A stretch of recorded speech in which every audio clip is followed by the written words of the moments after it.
Pemirsa, survei LSI itu dilakukan pada awal bulan Mei yang melibatkan 2.400 responden dari 33 provinsi di Indonesia. Dan berikut hasil lengkap survei LSI terhadap 5 kantong suara terbesar.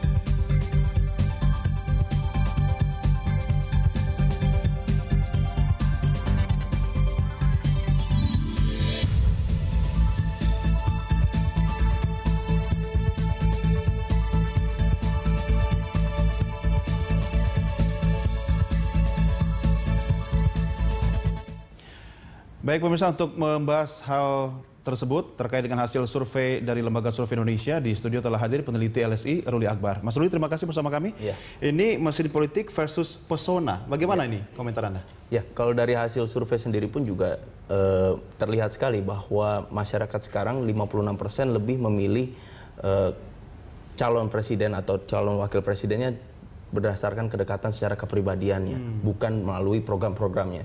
Ini jadi bisa dibilang mereka nggak kenal program sama sekali. Betul. Justru kalau kita tanyakan dari berbagai segmen ini, 80% hampir rata-rata itu tidak mengetahui mengenai program dari capres atau cawapresnya ini sendiri. Nggak usah mereka deh, mungkin tim kita aja sendiri juga belum tahu.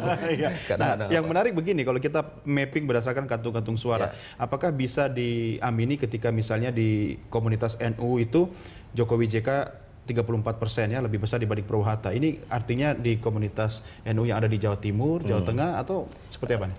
Ini skupnya sih nasional ya. Maksudnya kita tanyakan responden berdasarkan kedekatan afiliasinya berdasarkan ormas. Ketika mereka mengakui kedekatan afiliasinya dengan NU berdasarkan segmen agama atau ormas yang berbasis agama, ya mereka merasakan bahwa orang yang NU mungkin lebih dekat ke Jokowi sama. Tidak secara geografis wilayah ya? Bukan. Artinya ketika kita secara bicara umum, geografis kan Jawa Timur, Jawa Tengah itu kan lumbung suara juga, ya kan, dari daftar pemilih tetap di Jawa ini kan, Mas.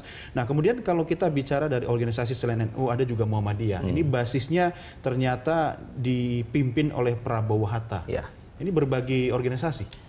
Ya, kalau untuk konteks berbagai organisasi, ya karena ada kedekatan kultur antara Muhammadiyah dengan Partai Amanat Nasional sendiri. Walaupun Muhammadiyah sendiri, Pak Din Samsudin juga tidak, ya hampir sama dengan NU juga, bahwa mereka tidak mendeklarasikan untuk mendukung salah satu calon presiden maupun wakil presiden. Jadi kena faktor hatta rajasanya. Tapi karena kedekatan kultur antara partai yang mendukung dengan capresnya, otomatis juga kedekatan dengan ormas tersebut, ya mau tidak mau masyarakatnya juga mendekati capres itu juga. Artinya di sini bisa dikatakan hatta rajasa bisa membawa pengaruh suara terhadap pengaruh suara di internal Muhammadiyah.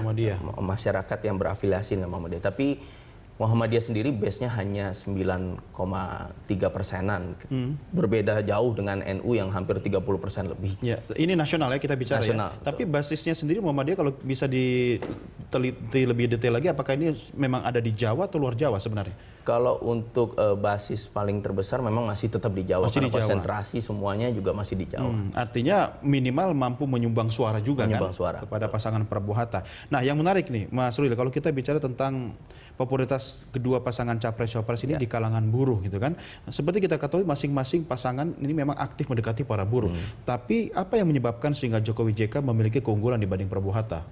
Kalau untuk di konteks buruhnya sendiri memang tidak ada korelasi yang jelas, maksudnya dalam artian program dari pasangan calon baik Jokowi JK maupun Prabowo untuk konsentrasinya terhadap kaum buruh ini sendiri ya. Tapi mungkin dari konteks pemilihnya, karena seperti yang tadi saya ucapkan di awal, mereka hanya melihat kepribadian si calon. Sangat subjektif berarti ya? Betul sekali. Jadi mereka tidak melihat apa yang menjadi programnya, karena ya hampir cuma hanya 30%-an orang yang tahu mengenai program. Iya. Padahal kedua pasangan capres-cawapres punya program spesifik juga buat para buruh sendiri, ya kan? Artinya ketika kita melihat hasil ini, tidak ada jaminan dong program-program yang keberpihakan kepada buruh itu mampu menggait buruh lebih banyak lagi. Ya, ujung-ujungnya bahwa dari hasil kesimpulan sementara ini ya, masyarakat di Indonesia hampir mayoritas melihat capresnya ini bukan dari sisi programnya, tapi hanya lebih ke kepribadiannya. figur sosok dari pemimpinnya ini. Ya Jokowi di survei yang kemarin ada 3 karakter yang dianggap unggul oleh masyarakat, yaitu dianggap jujur, dianggap sedangkan Prabowo dianggap tegas, disiplin dan segala macamnya. Ya ini karakter-karakter yang dominan di masing-masing calon. Tapi bisa dibilang mungkin Jokowi lebih duluan intens untuk bisa berkampanye karena sebelumnya juga di Gubernur DKI dan terus berjalan, sedangkan Prabowo mungkin baru pas waktu memulai. Tapi masing-masing kan punya karakter yang memang berbeda ya, khas ya. Memang khas. Nah, yang menarik nih kalau kita tinjau dari kalangan ibu rumah tangga, ternyata 40% ya itu mendukung Jokowi JK. Ya.